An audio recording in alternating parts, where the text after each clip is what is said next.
Welcome to Key Tech. Please describe this channel if you are interested in today's video. The layer-by-layer chip restrictions issued by the United States have sanctioned many Chinese companies, as well as many American companies.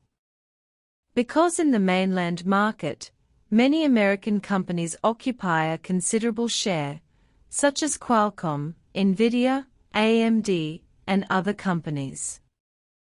The United States is reviving the chip manufacturing industry, offering $52 billion in subsidies to attract TSMC, Samsung and other foreign companies to build factories in the United States.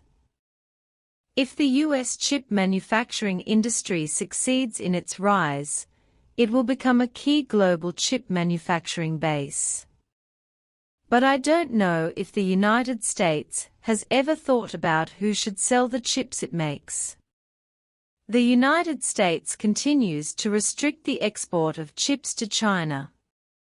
It may not be so easy to earn sales from the Chinese chip consumer market in the future. It's time to come. After a long period of negotiations, pressure and other means, the four-party technology alliance for chips led by American Semiconductors has been officially finalized because the last Korean semiconductor, which is known as the most variable, is also here. Nodded on the matter. Since then, as Biden wished, the chip quartet has attracted Japanese semiconductors, South Korean semiconductors, Taiwan semiconductors, and American semiconductors themselves, forming a precursory situation to encircle and suppress the development of chips in the mainland market. Although the United States has denied that it is targeting so-called unfriendly countries alone, the tripartite chip agreement extended by Japan Semiconductor, South Korea Semiconductor, and even the Netherlands all pointed to the advancement of the chip alliance and the encirclement and suppression of Chinese chips. To a certain extent, the establishment of the Chip Quartet Alliance is to crowd out the supply chain and voice of the mainland market in semiconductors. For this matter, it is not surprising that South Korea will nod. Although they have stalemated several times, they believe that the share of Korean companies in the mainland market is very important.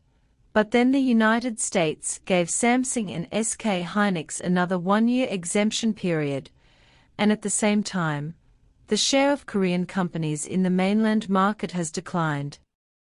It is powerful, and they are still under the market pressure given by the U.S. semiconductor due to the Micron incident. In view of the United States' favor and power to it, coupled with the status quo of Korean companies, it is normal for Korean semiconductors to make a new decision in both markets. However, it is incomprehensible that Liu Deng attended the meeting to focus on the Quartet Chip Alliance. TSMC has always been a thorn in the eye of the United States, and has said in public on many occasions that it will destroy TSMC. In addition, TSMC is essentially a Chinese company. Although it does not have a large market share and its own production capacity in the mainland market, it is unreasonable for Liu Deng to choose to attend such a meeting with TSMC in front of him. It can be said that Liu Deng's presence in the mainland market has already shown that TSMC has completely rebelled. Of course, Liu Deng still left a lot of options for himself.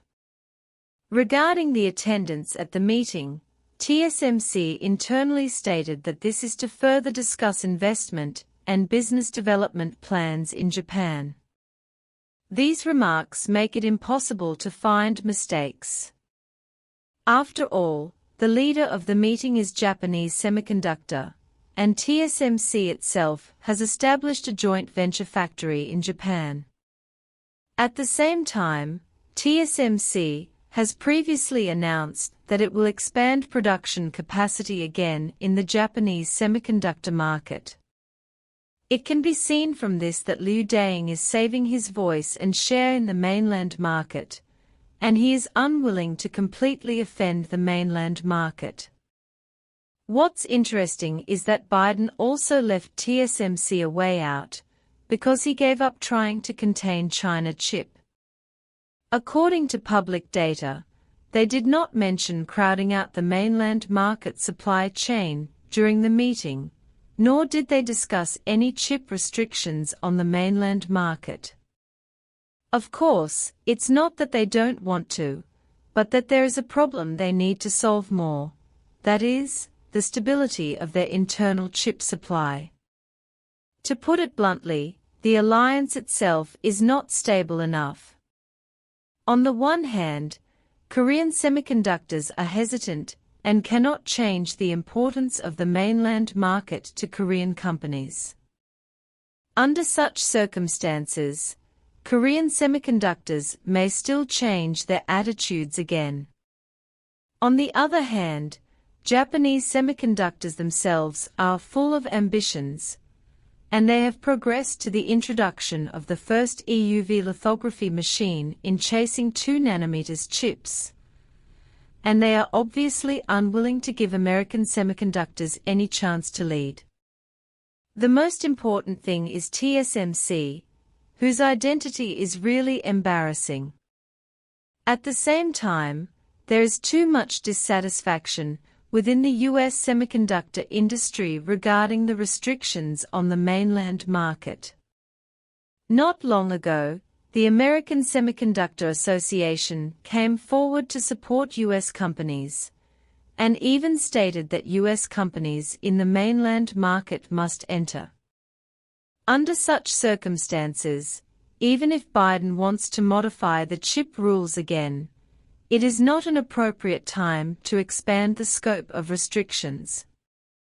Of course, China does not rule out that after they stabilize their internal affairs, they will make a comeback on this matter. But for now, I personally feel that it may be difficult to stabilize the internals of the chip quartet technology alliance. After all, they are not united and each has a lot of careful thinking. In this regard, how do you view this matter?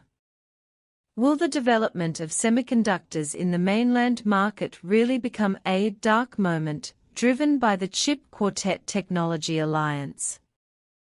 Welcome everyone to leave a comment, like and share.